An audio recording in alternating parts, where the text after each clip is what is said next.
Steel mills rose where once wilderness had stood. The American mind widened, and the Republican whose independence Washington won, that James Eads had helped sew together, grew into the most powerful industrial powerhouse in the history of humanity. For other nations, growing industry brought dispossession before it did prosperity. In the old world, the one our ancestors had left behind, the Industrial Revolution threw society into chaos.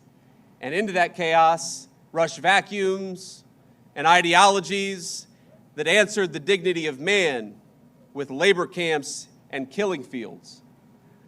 Where the old world led to communism and fascism, the Americans recognized that at root, they were a denial of everything that Washington and Jefferson had read to his men 250 years ago.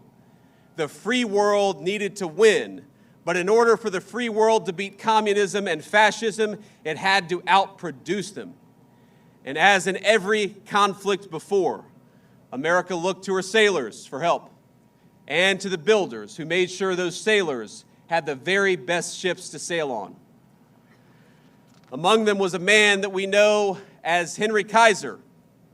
Like Eads, Kaiser had grown up with very little. The son of German immigrants, he dropped out of school at 13 to work the stockroom at a dry goods store in Utica, making $1.50 a week and commuting 4 miles each way on foot. Eventually, he moved to Spokane for better job opportunities, setting his sights on starting his own company. Now, he walked into a bank with no business, no workforce, and no history, just a single proposed contract and what the banker would later describe as sheer audacity. He walked out with a $25,000 loan. And with his workers, he erected the Hoover Dam and hundreds of miles of highway across the West.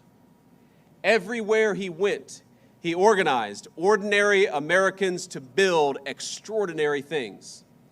And everywhere he went, he believed their welfare and the welfare of the enterprise that he was building went hand in hand.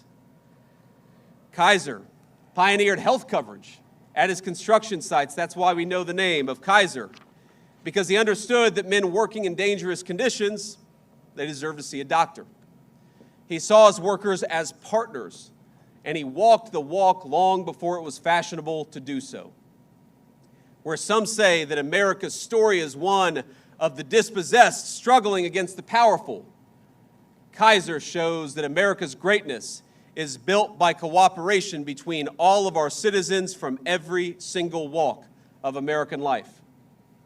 Now, that cooperation was important, but it became profoundly important the day after Pearl Harbor. The United States Navy at the time needed ships bigger and better and faster than anyone thought they could be built. We didn't have the biggest Navy in the world, but we needed one, and we needed one fast. So Kaiser did what Americans always do when confronted with the impossible. He put it on his shoulders and said, "Let's go do it." Kaiser had never made a ship in his life, but that wasn't going to stop him. First, he built shipyards all up and down the Pacific coast. Then he filled them with American workers, 250,000 of them. Farm boys from Iowa, miners from Appalachia, mothers from Detroit who had never held a welding torch. Together they launched nearly 15,000 Liberty ships, vessels that carried American cargo and sailors across 2 oceans.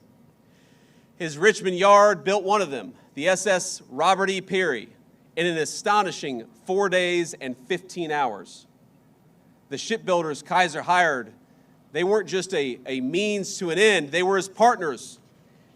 Kaiser looked at his workers and saw people, Americans who got sick, who had families to raise, who showed up in Richmond and Portland with little more than a hat in their hand, but who had amazing potential.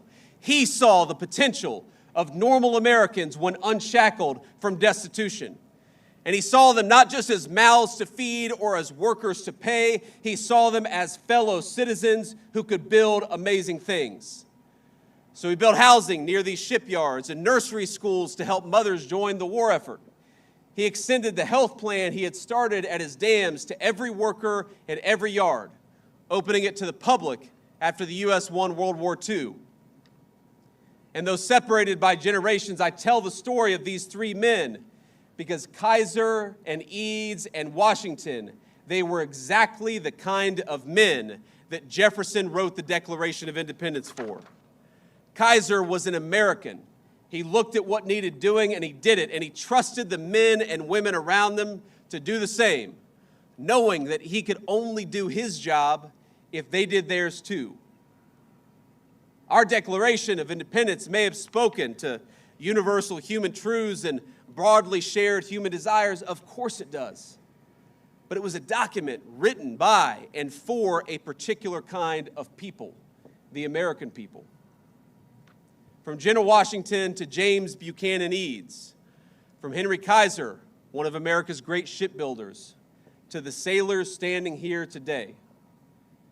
And by the way, what you folks watching at home on TV may not realize is that everything that you saw, everything that you see today was destroyed last night in a storm, but these great sailors rebuilt it in 12 hours so that you all could be here, so that we could have this amazing procession, and so we could celebrate our 250th birthday in style.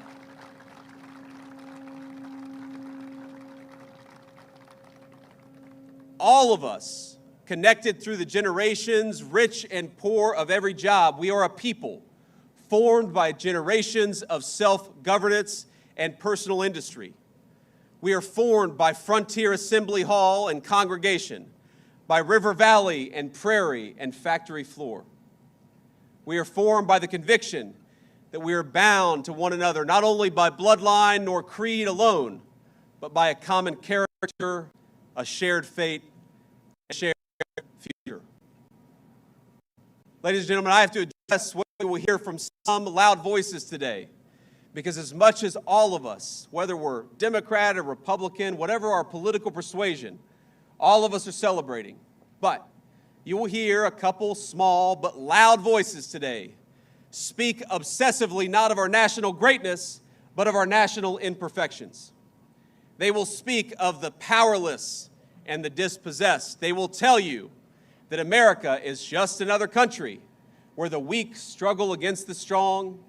And if they acknowledge that there is anything to be proud of in our history, they'll say it's the fact that sometimes the powerless have won a zero-sum battle. They're wrong. They'll talk about America's sins with the anger and zeal of a brimstone preacher, but without any of the grace or forgiveness that must be present